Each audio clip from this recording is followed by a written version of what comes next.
So let me introduce our first speaker. Shunichi Kasahara is a researcher and project leader at Sony Computer Science Laboratories. And he received his PhD in interdisciplinary information studies from the University of Tokyo in 2017. Before that, he joined the Sony Corporation in 2008, and he was an affiliate researcher at MIT Media Lab in 2012, before joining Sony CSL in 2014. He's currently leading research on cybernetic humanity, which explores the new humanity emerging from the integration of humans and computers. And his research has been presented at top conferences around the world, published in all the scientific journals that you would want to publish in. And he has also conducted interactive exhibitions and implemented social implementations for public interaction. Starting this year, 2023, he's running the Cybernetic Humanity Studio as part of a new collaboration between Sony CSL and OIST. And so thank you very much. And the floor is yours. Thank you. So thank you, Tom, for great introduction. So hello, nice to meet you. My name is Shunichi Kasahara. You can just call me Shun. It's possible. It's super honor to be here and then talk to my research. And then I thank again to giving this opportunity for Sony CSL and also OIST and the TDIC, TSBP, and the French Embassy. Thank you so much for having this special moment. So I should just one more request. We have a translator in the back. So in order for her to translate in real time into Japanese for all of her speakers, just try to speak slowly during your lecture. Thank you. So even I have honestly 100 slides today, but I will try. And sometimes I use Japanese in complement, can compensate the understanding. Okay, so thank you so much. And then again, my name is Shun, and then I'm a Sony Computer Science. I'm a researcher in Sony Computer Science Laboratory, and also recently I joined the OIST as a visiting researcher. And then recently we started some new studio in the Bravo 5, and then after the public lecture, we also planning the public open lab, so you can also come and try some demos, which I will show. So let me a bit background about myself. Is like a three aspects of myself. Is one is a researcher about investigating about the human perception, cognition, or human augmentation. The other side of by me is like an engineer to engineering some software development or kind of system integration to make possible to new experience happen. And also as a third perspective, myself is an artist to make those kind of research into the society. The art installation or some exhibition is a very important part of the project, and then give into the question to the society. So I do sometimes the exhibition. So today I want to talk about the cybernetic humanity. That is my topic, and also what is the connection to the metaverse and virtual reality. But in general, I'm exploring about what is the self in the computer and the human integrated. So you can also imagine, oh, this is myself, but what if we have some multiple, the metaverse inside the computer? We can also having some virtual reality body, right? So it's kind of the integration of the me and the computer in the same time. But not only some like a visual. We can also, I want to show some interesting video here. This is coming from the Sony PlayStation, but I'm not mean to the advertising the Sony product, but just because I love this idea. Okay.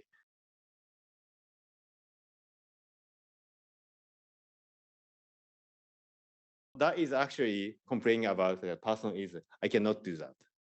Usually I cannot do that. Something like this. Usually we cannot do something like this. But for instance, in the computer game, for instance, they say like, oh, I can do that. I can do that. Something. I can do that. Usually I cannot do that, right? So of course, this is talking about the video game, right? So video game. But we can also imagine those kind of technology enable this making happen in our real life. Right? So from that point of view, okay, so we will get some kind of possibility of doing something usually we cannot do, but I can do.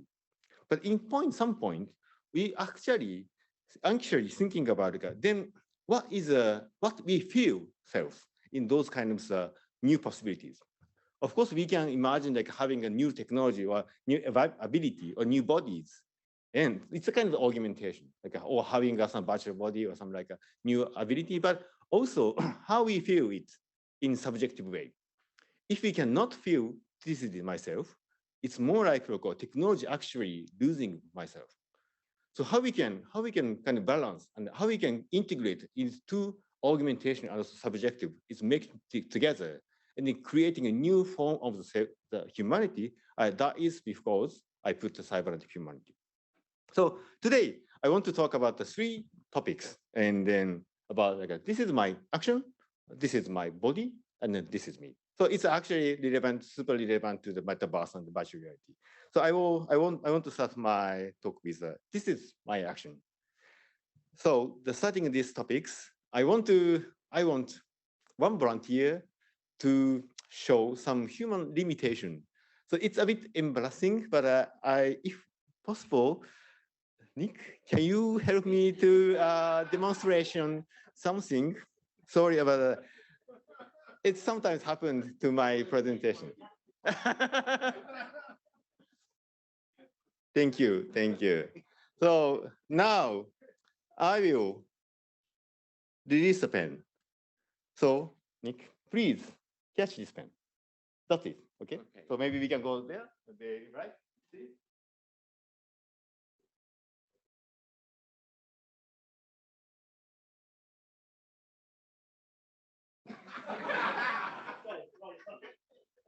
Thank you. Okay.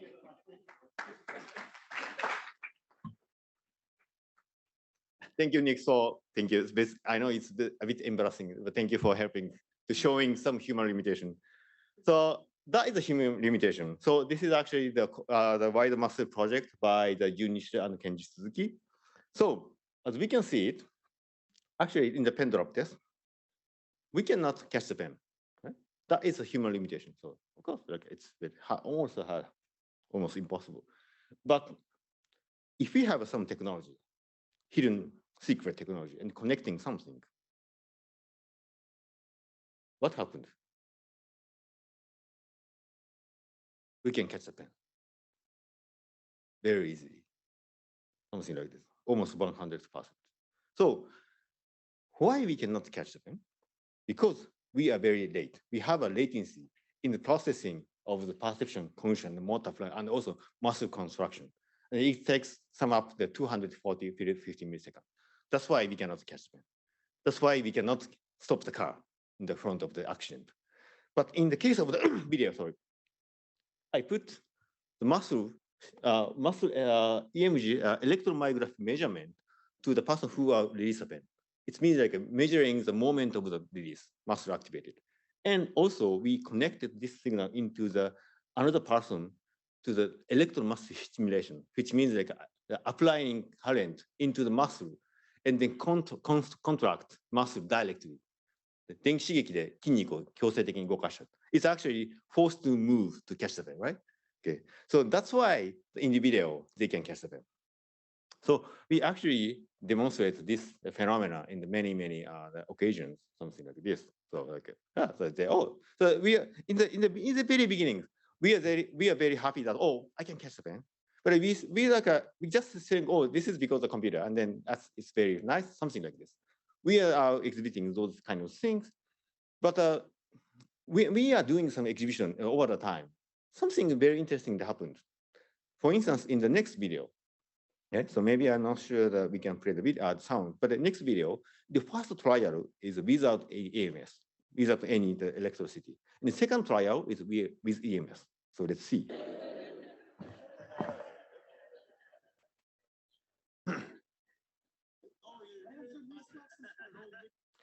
So he was very happy. He said, I did it. I catch the pen. But I actually experienced, sorry, gentlemen, this is not your ability. This is because of EMS. Right? But as many person mentioned, but I feel I catch it. This is interesting because the EMS is actually applied just before then our intention, our movement, but still they feel like, oh, this is my motion. Right? So I think we found, oh, this is a very interesting phenomenon, and then try to identify what is the time course, what is the boundary of the self in the action. So we tried, with this person, 3 person, we tried a preemptive action project. And this very simple psychophysical experiment, and then trying to, like, we applied many EMS and then try the participant to answer how much did you feel this is yourself, something. Then in the end, we found, like, even we accelerate his muscle, their muscle, 80 milliseconds faster than you can do, but still we feel this is my action. So it means, like, this is like step back to more like abstract way. So this, like, a pendulum experiment is actually my motion and also computer motion is integrated into the one muscle. And the question is then, can we feel this is my action? If not, it's more like for computer is action to me and I don't have any volitional freedom. But if we can design the assistant in such a way, we can provide, oh, I am doing this. Also, computer is there. But so of course, when we think about more like a complex task, something AI, also sometimes AI is going to overperform the human processing. And also, maybe you might remember, you might know about the recent ChatGPT, the things. In some point, they are exceeding the human abilities. And this is a kind of my asking some GTP to writing some grant proposal, and then they are doing great. So it means, like, when we think of the integration of the computer and the human, can we feel like, oh, this is my action or not? So it's not like some GPT things, but we also try the experiment, like what happened when computer and the machine, but computer and me doing some action, even with some like a decision making happened. Right? And then I just like skipped some very detail, but in a very simple way, we did some like a simple task, like a choice task, and the EMS also help you to doing something, and also sometimes human mistake, and also we intentionally EMS also apply them correct or not incorrect motion, and in the end, this graph is showing that how we feel this is my action is actually biased by the result. This means this graph showing like when we outcome the kind of the output was correct, we are more likely to attribute that success to me. And if the task was failure, we are more likely to blame the system. Oh, this is not me, and this is because of the computer. So these are actually kind of human nature, but when we think about kind of human-computer integration, we have to really care about these things. Of course, we can apply these kinds of robot arm things, but for instance, when we think of the robot by ping pong, doing some ping pong over the system, it's actually very hard. It's almost like impossible. And then maybe like he will like, oh, it's pointless. But also we can imagine like an automatic robot movement to hit back the ball, something like this. Right? And then not only because we can do that, and then we can also imagine like integrating this automatic and the human motion together. But even if we design this kind of way, he will maybe think, oh, this is my action, and this I did it. So I think that those kinds of things. So when we think about the computer and human integration in action, we have to think about how we can design to keep the attribution of the self. And then I don't go go deeper, but there are several factors to keeping sense of agency, which is like a feeling I am doing, 自分がやってるという感じを残す。というのは、it's make like based on the 2 factors of the sensory feedback and also intention is kind of the integrate aligned together. So that is talking about the action. And also I want to move on to the body things. So this is my body. So this is my body. You see like our body is here. But also when we think of virtual reality, we can change some visual the conditions.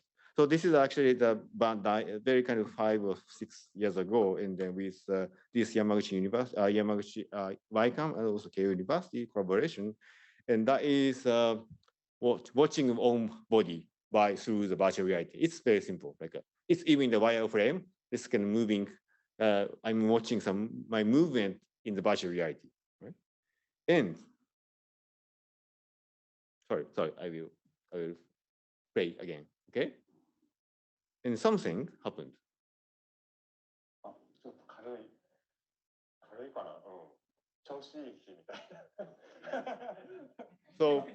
So he will wear the virtual reality and then moving something. And then he said, oh, I'm feeling a bit lighter and a bit good condition.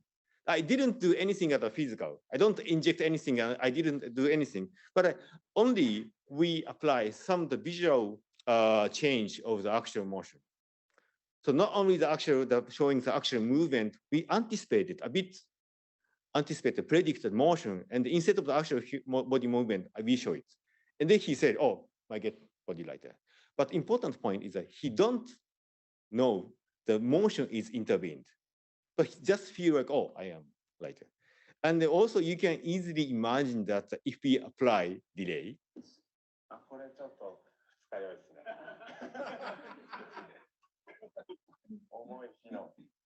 Okay, so we can also make you hungover even you don't drunk, right? Or maybe we can imagine like even you have a physically drunk, I can also make your body lighter by virtual reality, for instance. But anyway, so that is an interesting point of this project is actually we can control the sense of self, sense of the body by only the visual. Right? We can also tweak how you feel. Okay, so I think like a change of rendering the body is actually providing a change in the sense of body. It's actually a great potential of the metaverse. Now also I also tip into another potential of the kind of new metaverse or new body things beyond one mind, one body. So I show the robot arm. Okay, so like we can also imagine like using robot arm, something like this, right? So oh, I can make it like feel like this is my arm. So this is robot arm, so we can also copy it. We can also imagine, oh, I have two arms. I have two arms and doing part of things. And to explore these ideas, we actually tried the parallel ping pong with these collaborators. And the idea is, what if we have two bodies, but robotic arms, and the two tables? And also, like we can also control the two robot arms, and then playing a ping pong in two tables at the same time. Of course, you might wonder, like, but our conscious or kind of mind is just one, and our attention is very singular. This is true.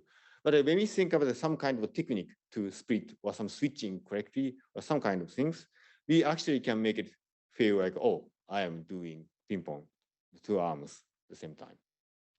So there are some like exploration of having two arms, but also this kind of experiment is giving us the question about then, can we adapt multiple body at the same time? Because now I'm using the multiple body, my body, so I can imagine like I understand my body.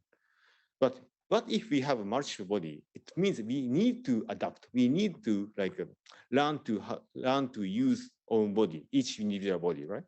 So then to investigate this experiment, we did one simple experiment using the visual motor rotation. It's called the parallel adaptation project. So this is by the Daidrian and Tsunamika-san. So it's a very simple experiment. Like for instance, you can imagine where the head mount display and also doing some kind of reaching task, right? Your virtual reality hand. But at the same time, we apply some gradually rotating your body from your original direction. So it means like even you are doing straight motion, your arm motion will be slightly rotated, for instance, left hand, left side, or right side, something. If we apply this rotation very gradually, as you can see some here, we can actually adapt this rotation even without knowing it. This is called implicit adaptation. So if we apply this rotation gradually, we can adapt this rotation and we don't notice it. This is implicit adaptation. And also important thing is that in the moment of the here, and we intentionally cut off the rotation, and then you see like error is happening, movement error is happening, but it's not go back to directly. It takes some time because our internal model is updated, and it takes a bit time to go back to original. So that is a usual rotation, adaptation to rotation. But when we think of two bodies, we can also think about the two rotation. Can we adapt two rotation at the same time? Okay, so we did it in the virtual reality. Okay, so sometimes you see your body, and then that body is slightly going to the left side, and then you see that another body is slightly going to the right side. And if you do it in your usual view, it's impossible to adapt. So you can see that the many errors here. It means you cannot adapt. We can really think about, oh, this body is going to left, so I have to go right, something like this. It's very cognitive demanding. But if we do it in the third person viewpoint of something like this, it's because you see your body in right side, a bit right side third person, and the other side third person. Surprisingly, they can adapt in both rotation at the same time. And also more surprisingly, if we erase the rotation intentionally, there are after effects, which means like still, I mean, a bit giving some error because they are adapted in internal model. And so in conclusion is actually, if we do it in first person, we cannot. But if we apply this rotation in the third person, somehow we can implicitly adapt this rotation without knowing it. So I think that is actually important to think about multiple body because we don't consume any cognitive resources to adapt to bodies. We don't need to think, but we can whatever you want for bodies, and then we can adapt to bodies in implicitly. That is a potential of the metaverse and also virtual reality. And also, like in the last project, I just like touch about this. This is me. Okay. Last quiz. This is me. See, this is me. Without glass, but this is me. And do you think this is me? Maybe yes. Do you think this is me? Okay. But actually, original one was something like this. And when we see something, it's clearly we can see the changes. But if we we are very much less sensitive of the visual changes. If we have some like visual occlusion, we are very hard to detect some changes. Then we can also apply this idea to the recent machine learning techniques, the GAN, to generate very morphing images, slightly gradually morphing images. And then recently we found like there is visual technique to change the visual without people knowing it. So then we can also find some metrics. But here is what if this kind of things happen to my face, right? So we did it in the called morphing identity experiment. Then this is based on the experiment with exhibition. I will show the video. So this is the experiment. The two persons come to the booth. And then kind of the photo booth, right? And then taking a picture. And then after that, they can also talk to each other over the videos. But important here that these two faces will be gradually morphing each other. So you can see here.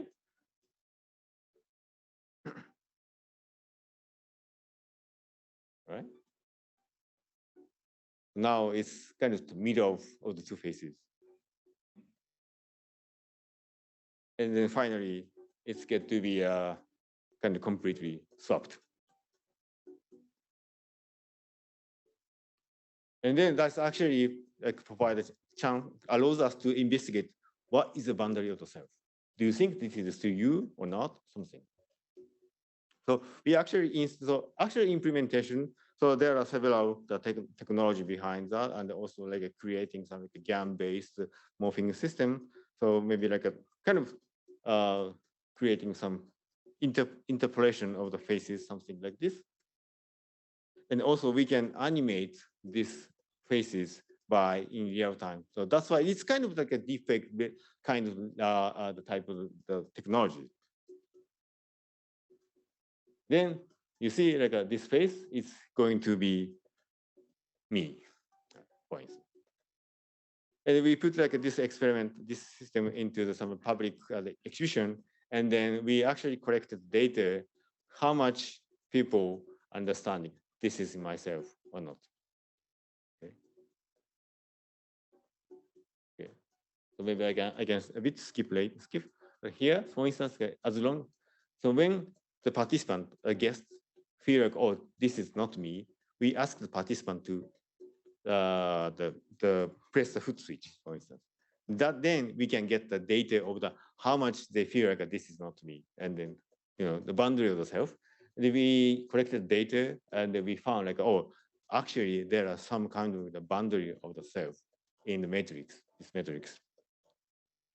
Then this means like even in the 20% in the morphing, it's actually changing, but still they feel like, oh, this is myself. Okay.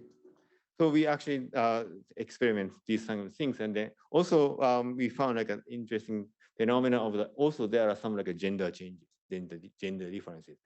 Also, like a bit sharp, but also like this graph shows like if you get older, your self boundary get larger. So you might a bit think about why it's happening, but it's kind of, for instance, like a male female. Actually, we brought this one. The male more like having a broader sense of self boundary, and the female more like a smaller boundary, for instance. But when we think about those kind of things, there can be some kind of a counter of the self. The boundary of the self is there in the computer the systems. Then we can also investigate then how this can counter self will affect our communication and the interaction in the metaverse and the actual communication. Okay, so that's a project I recently did, and also some continuation, and then that is a kind of project. And then back to some like my topic. So that is a kind of right now initial topic of the cybernetic humanity. But not only that, because recently you might know of many advancements of the technology, and also like a kind of cybernetic avatar or some like a new type of body is coming in the way of the technology. But also we have to think about the science of this new human and computer integrated situation. That's why I recently started to here as a visiting researcher. So I want to explore about like a science of human computer integration. And I was looking for some opportunity for doing some researches, and then I found, oh, maybe OIST is the place. So I thank you for the OIST to having me as a visiting researcher. I recently started some the lab space in the lab 5 that we called Cybernetic Humanity Studio. And then the some demo is actually working on that here. So again, so I just want to thank you to my team in the Sony CSO, and they are very brilliant, and also without them, I cannot do anything. And then that's my end of talk. And actually, we had a demo in the lab 5 after the public lecture. So please sign up and then come here. That's all. Thank you so much. Right, thank you very much.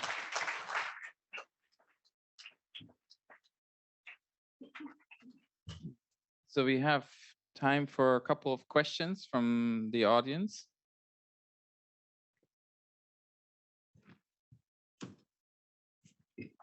Let's use the microphones for the translator.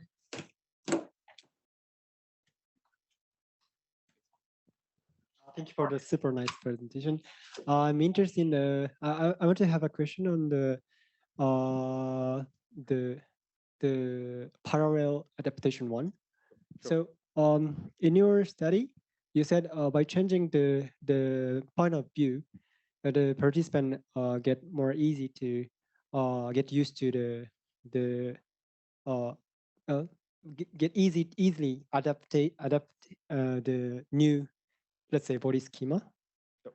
But I'm curious about it is because of the difference of first person view or third person view, or it is because of just the difference of the angle of the viewpoint. Because I feel like when I imagine I'm doing some manipulation, when I see the mirror, I feel like it's sometimes difficult to adapt the manipulation.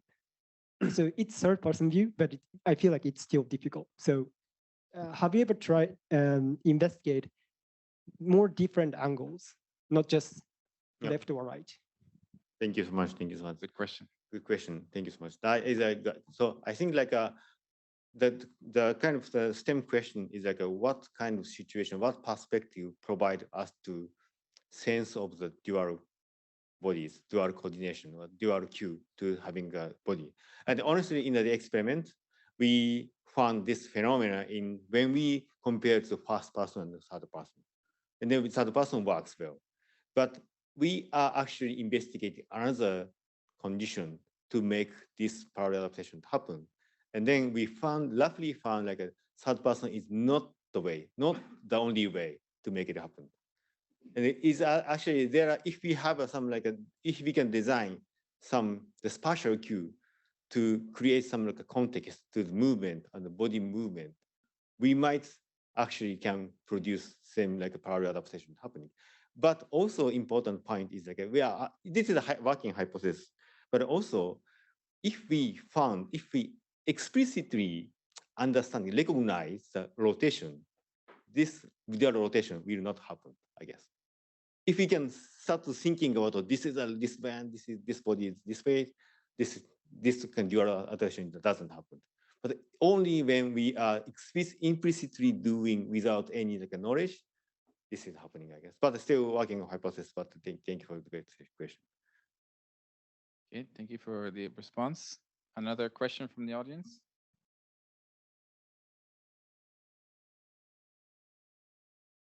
Oh, okay. I think there was another hand over there. So we can go first. 1, 2, 3.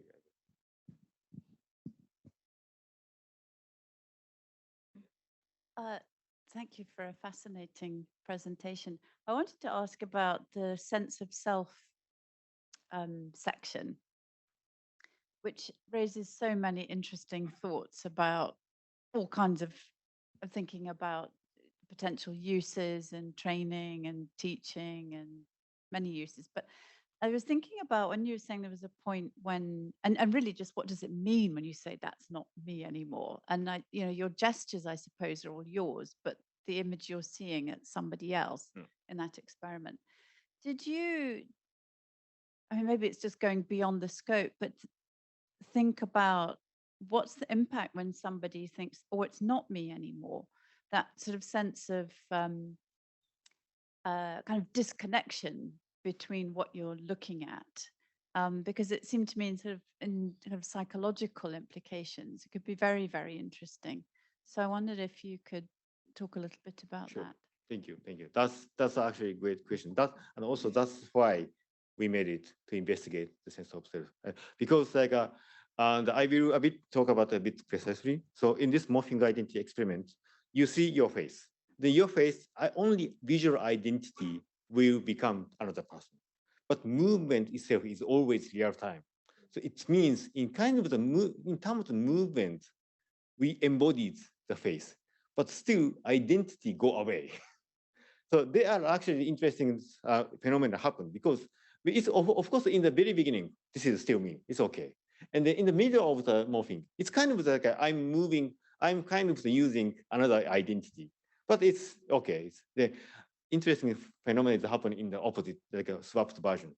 It means like I am moving other faces, and still I feel like, oh, this is my motion, but still identity is not my me. And also same time, in other side, other person is moving my face. And it's actually, I feel like identity is going to the different side, but still the real-time sense of self is stay in the left. So it means that kind of we can also think of the minimal narrative or some different level of the self. But in this context, some kind of the different levels of self is, how to say, having some conflict to each other. And then giving some actually interesting question happens. Okay, thank you. So we have two more. Let's make them quick question and quick responses. Sure. Please. Thank you so much for this very inspiring presentation. And I really enjoyed the demos. I got the chance to try earlier. It's perfect. I was actually wondering something about this research, and I apologize if maybe you mentioned it and I missed it, but I was wondering if you tried to explore the impact of gender, mixing gender in the pairs, male with male, male with female, female, and yeah. So. Thank you. Honestly, so we didn't finish that kind of the controlled experiment because like we collected data from the exhibition, but definitely those kinds of gender difference might impact the changes, I guess. So, but short answer is unfortunately not, and I think this is interesting. Okay, can you pass the microphone?